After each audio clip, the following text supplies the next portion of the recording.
Outro dia preguei um retiro sobre isso. Se Deus estivesse diante de mim e me perguntasse: Fábio, o que queres que eu te faça? Eu tenho tanto medo de dar a Deus a resposta errada. Sabe por quê? O nosso jeito de viver nos superficializa tanto que a gente costuma não ter acesso ao nosso querer mais profundo. A gente só conhece os quereres à flor da pele.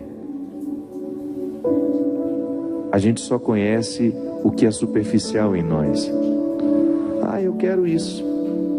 E de repente o isso que eu quero não corresponde às minhas necessidades fundamentais. Porque Deus não é um pai que fica fazendo o que os filhos pedem, as paixões, né? Ou os caprichos, não. Toda vez que eu peço a Deus uma realidade que não é para mim, Ele vai me negar. Eu posso até duvidar do amor dele por mim, porque me negou aquilo, mas o próprio tempo vai se encarregando de me mostrar que aquilo que Deus me negou era apenas uma prova de amor. Eu preciso ficar muito atento àquilo que peço a Deus. Sim, porque eu, quando estou movido pela superficialidade do querer, eu peço a Ele apenas aquilo que quero e não o que de fato preciso. E o querer precisa estar unido à minha necessidade. Por isso que eu digo que é preciso quebrar todas as barreiras que me separam do verdadeiro querer, daquilo que de fato eu preciso e quero. Que Deus precisa nos dar aquilo que a gente quer, aquilo que a gente precisa. Mas nós precisamos desenrolar o manto que muitas vezes nos impede de chegar até Ele. O manto que muitas vezes nos prende, que nos condiciona, que nos priva de dar o salto que vai nos colocar diante do Senhor. Eu fico pensando, sabe, que muitas vezes nós não sabemos nem o que nós queremos. Ficamos sim à beira do caminho, ficamos amarrados nos nossos mantos, nas nossas segregações, na nossa falta de amor, mas isso não é o suficiente para nos amadurecer. Perdemos pessoas, perdemos estruturas, mas isso ainda não é o suficiente para nos amadurecer, para nos fazer chegar à consciência do que de fato queremos, para nos colocar no caminho do fundamental, sabe? Tenho medo de que o nosso sofrimento seja em vão e que ele só nos amargure, não nos amadureça. E neste veja, nós colocamos todas as necessidades do nosso coração para a gente se tornar uma pessoa melhor. Que eu seja fiel, Senhor, que eu seja verdadeiro, que eu seja justo, que eu deixe de ser ciumento, possessivo, que eu deixe a mentira, que eu deixe o apego, que eu me liberte de tudo aquilo que me priva de ser quem eu posso ser, de todas as realidades que me colocam à beira do caminho, que eu me liberte, Senhor, da minha infantilidade, da minha maldade, da minha crueldade, que eu tenha, Senhor, condições de descredenciar todas as minhas ilusões. O que queres que eu te faça?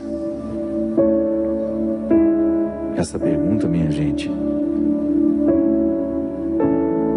saber responder a ela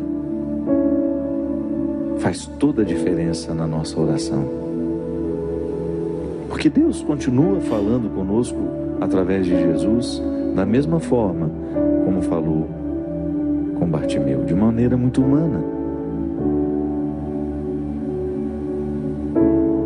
Por isso o mistério da encarnação continua agindo em nós, porque ele é humano, uma linguagem humana escrita aqui na Sagrada Escritura.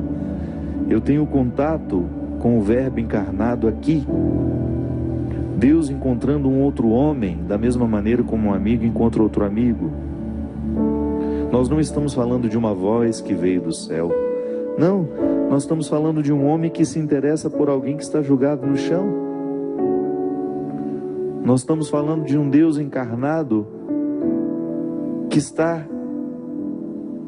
falando com voz humana, olhando com olhar humano, socorrendo com braços humanos. É este Deus encarnado que me fala também da mesma forma, com os mesmos recursos humanos. Embora seja uma letra sagrada, né? Uma história santa, mas os elementos que constituem essa história são todos humanos, para que a gente tenha condições de compreender que o que aconteceu com Bartimeu acontece comigo, com você. Que nós também temos às beiras dos nossos caminhos. De vez em quando nós também estamos às beiras. De vez em quando nós estamos julgados, cegos, sem saber para onde ir, privados do essencial e até mesmo sem condições de dizer a Deus o que a gente quer. Tamanha a nossa confusão mental, afetiva, psíquica, espiritual, tamanha a desordem da nossa vida, tamanha a nossa falta de autoconhecimento, o nosso despreparo para ser quem a gente é, e a nossa incapacidade de dizer a Deus o que nós queremos. Se hoje lhe fosse dada a oportunidade de estar diante de Jesus, da mesma forma como Bartimeu esteve, e se o Senhor perguntasse a você, da mesma forma como que perguntou a Bartimeu: o que queres que eu te faça? O que tu responderias para ele?